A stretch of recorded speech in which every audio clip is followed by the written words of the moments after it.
Yet another first in the legal saga of former President Trump, because we are seeing his mugshot after he surrendered to authorities in Fulton County, Georgia today.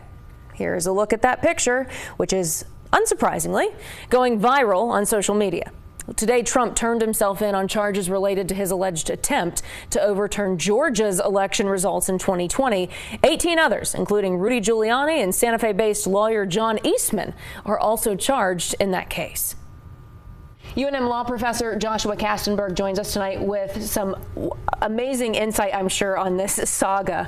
So today we saw former President Trump turn himself in Fulton County, Georgia. I mean, this is the fourth time we've gone through what can only be called like the pomp and circumstance of this saga. Right. So one time would have been unusual in American history, and now we're at the fourth time. Two state criminal charges, New York and Georgia, and two federal, one in Florida and one in Washington, D.C. So it may be getting old hat. Yeah, a little bit. At least the networks have figured out how to cover the motorcade. So with all four cases, based on your expertise, I mean, which case would you say is the strongest toward a potential conviction, and then which one is the weakest? Okay, so the strongest towards a federal conviction is somewhat contingent on whether people turn on him, I think, is Georgia. And the reason for that is it's the only case where there are multiple people charged under this state racketeering statute.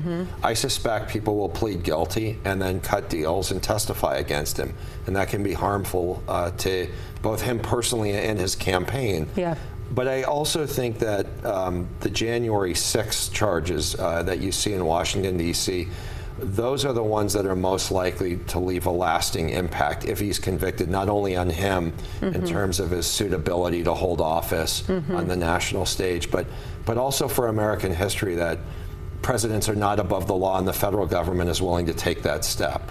So last night we had the first Republican presidential candidate debate, and the candidates were asked, would you support former President Trump if he becomes the nominee? There has been some question, though, if the 14th Amendment comes into play here, specifically the disqualification clause. So would he even be able to run? So notice that on the federal stage, he has crimes. He has not been charged with insurrection. The January 6 charges have basically, to use in layman's terms, disrupted a governmental process, conspiracy, and the like. So the answer to that is he's eligible to run for president. You can go back to 1920 and find that there was a somewhat popular leader. He was the leader of the Socialist Party named Eugene Debs, and he ran for president from prison. He'd been convicted under the Espionage and Sedition Acts of 1917 for interfering with the draft. And the Constitution only speaks to age and national origin. So that leads me to the next question, which we were talking, and I think a lot of people are wondering this, but we're not, constitutional law scholars like yourself.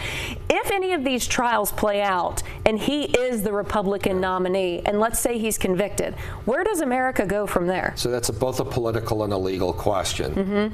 If he's convicted, will his supporters, will independents decide you cannot have a person with a criminal record sitting in the White House, particularly these criminal records, which their origin is in the White House, if he's convicted, right? So that's a political side. The legal side is really an open debate right now.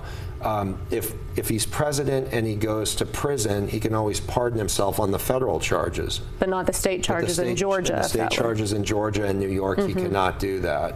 Okay. Professor Joshua Kastenberg, you always explain it in a way that we can understand, and I appreciate that. Well, thank you very much. Thanks for being on the Night Beat. We'll talk again as the saga plays out. Sounds good. Thanks. Bye.